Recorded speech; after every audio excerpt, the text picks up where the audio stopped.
वाल्मीकि रामायण और रामचरितमानस में क्या अंतर है? महर्षि वाल्मीकि द्वारा रचित रामायण और गोस्वामी तुलसीदास कृत रामचरितमानस में कई बड़े अंतर हैं। उपलब्ध रामायण में हिंदी अर्थों में भगवान श्री राम की शिक्षा, सीता स्वयंवर, अहिल्या प्रसंग, केवट प्रसंग, सीता हरण आदि प्रसंग। रामचरितमानस में अंतर दिखाई देता है।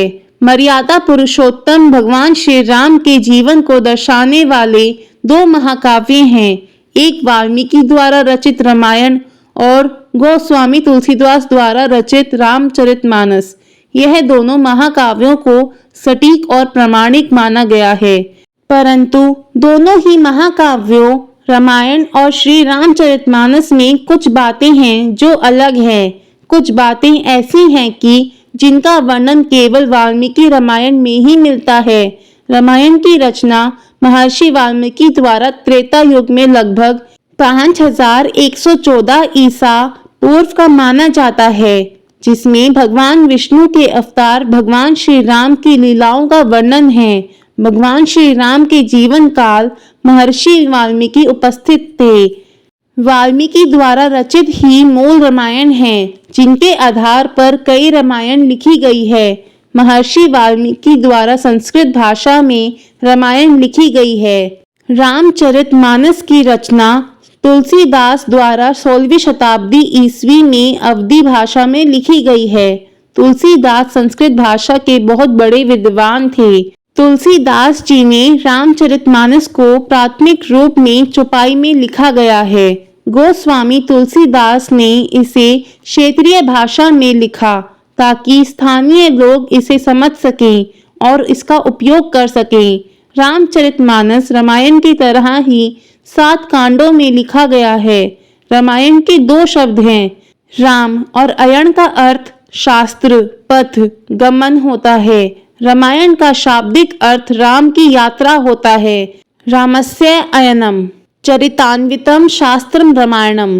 रामायण को कभी भी कैसे भी नहीं पढ़ा जा सकता। पढ़ने के कुछ नियम हैं, जैसे मंदिर में जाने के नियम होते हैं। रामचरितमानस का शाब्दिक अर्थ है रामचरित्र का सरोवर है। रामचरितमानस को पढ़ने के कोई विशेष नियम नहीं है। रामचरितमानस में एक सरोवर की तरह स्वयं को पवित्र किया जा सकता है। वाल्मीकि रामायण के मुताबिक महर्षि वाल्मीकि परचेता के 10वें पुत्र हैं।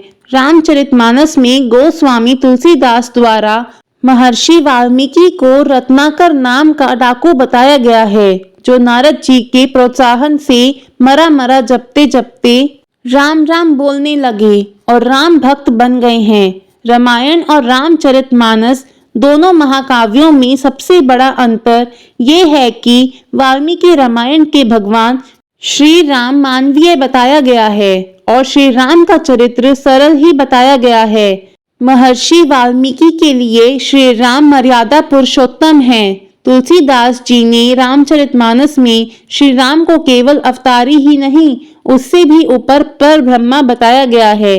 इसका वर्णन तुलसीदास जी ने इस प्रकार किया है, जब मनु और शतरूपा तीनों देव ब्रह्मा, विष्णु और शिव से वरदान लेने से मना करते हैं, तब पर ब्रह्मा श्री राम उसे दर्शन देते हैं। तुलसीदास कहते हैं, सुनो सेवक सुरतरु सुरधेनु, विधि हरि हर बंदित पदरेनु, सेवत सुलभ सकल सुखदायक, प्रणत पाल सराचर नायक। अर्थः जिनके चरणों की वंदना स्वयं ब्रह्मा, विष्णु और महेश तीनों ही करते हैं और जिनके स्वरूप की स्तुति गुणगान और गुण रहित दोनों करते हैं, उनसे वे क्या वर मांगे। वाल्मीकि रामायण में श्री राम को भगवान विष्णु के अवतार सांकेतिक रूप से बताया गया है। रामचरितमानस में स्पष्ट रूप से जोर दिया गया है और बार बार कहा गया है कि श्री राम भगवान विष्णु के अवतार हैं।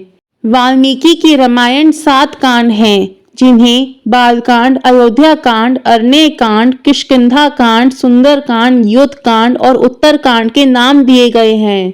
इसी तरह रामचरितमानस में 7 कांड हैं, परंतु गोस्वामी तुलसीदास ने युद्ध कांड का लंका कांड नाम रखा है। वाल्मीकि रामायण को प्राथमिक रूप से श्लोकों में लिखा गया है और रामचरितमानस को प्राथमिक रूप से चौपाई में लिखा गया है। वाल्मीकि रामायण में राजा दशरथ की 350 पत्नियां थीं, जिनमें से कौशल्या, सुमित्रा और कैकेयी मुख्य पत्नियां थीं। रामचरितमानस अनुसार राजा दशरथ की केवल 3 पत्नी कौशल्या, सुमित्रा और कैकेयी थी। वाल्मीकि रामायण में महाराजा जनक ने सीता स्वयंवर आयोजित नहीं किया था। महर्षि विश्वामित्र के साथ श्री राम जनक के पास गए। वहां शिव का धनुष दिखाई दिया, जिसे भगवान श्री राम ने सहजता से उठाकर तोड़ दिया था। फिर राजा जनक ने सीता का विवाह श्री राम के साथ कर दिया था। रामचरितमानस के अनुसार सीता के विवाह के लिए राजा जनक ने स्वयंवर का आयोजन किया था। वाल्मीकि की रामायण के अनुसार युद्ध के मैदान में श्री राम से सामना करने रावण 2 बार आया था।